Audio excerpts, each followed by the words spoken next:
आज आपण घरातल्या मोजक्या साहित्यापासून अगदी हॉटेलसारखी चविष्ट पनीरची भाजी बनवणार आहोत आणि तेही एकदम सोपी रेसिपी आहे व पटकन तयारही होते. चला तर मग एक एक स्टेप पाहूयात. आता इथे एक कढई घेतली आणि कढई चांगली गरम झाली की त्यामध्ये 2 चमचा तेल टाकायचं आणि लागलीच आपल्याला पनीर परतायचं. थोडंसं तेल गरम झालं की लागलीच आपल्याला पनीर परतून घ्यायचं. थोडंसं गोल्डन कलर झाला की समजायचं पनीर चांगलं परतल्या गेलं आणि लागलीच पनीर काढून घ्यायचं आणि त्यामध्येच आपल्याला ग्रेव्हीसाठी मसाला जो करायचा आहे त्यामध्ये 2 कांदे घेतलेत, 2 टोमॅटो घेतलाय, तर तो चांगला परतून घ्यायचा आणि त्यामध्ये लसण, अद्रक, परत जे काजू आपण भिजत घातलेले तेही टाकायचं आणि चांगलं परतून घ्यायचं आहे. जोपर्यंत टोमॅटो आणि कांदा चांगला मऊ होत नाही तोपर्यंत परतायचा आणि जेव्हा आपण हा मसाला परतू त्या टायमाला गॅसची फ्लेम ही कमीच ठेवा आणि मग परतायचं. कारण जो आपण मटण किंवा एक करी ला आपण मसाला जसा परततो अगदी तसा परतायचा नाही आहे.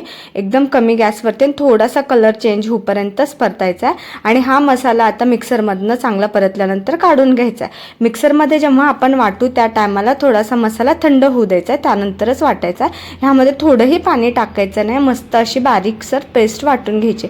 तर तुम्ही इथे बघा माझी पेस्ट वाटून झालेली आहे. तर इथे मसाले बघा, मसाल्यांमध्ये मी लाल तिखट, किचन किंग मसाला, गरम मसाला, हळद, मीठ इतकेच मसाले वापरते आणि एकदम भाजी छान लागते. तुम्ही करून बघा.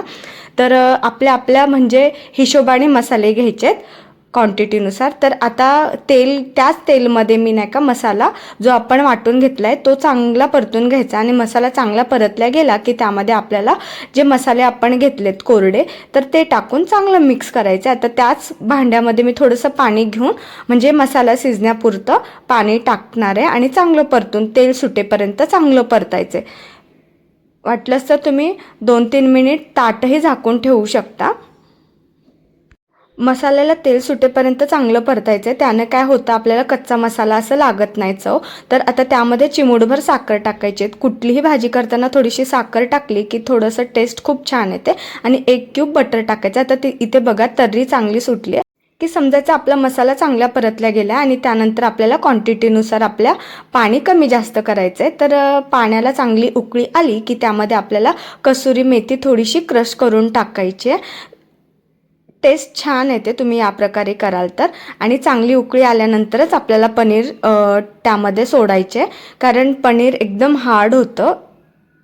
सर्वात शेवटी उकळी आली की पनीर टाकायचं आणि गॅस बंद करून घ्यायचा. तर आपली भाजी तयार आहे खाण्यासाठी.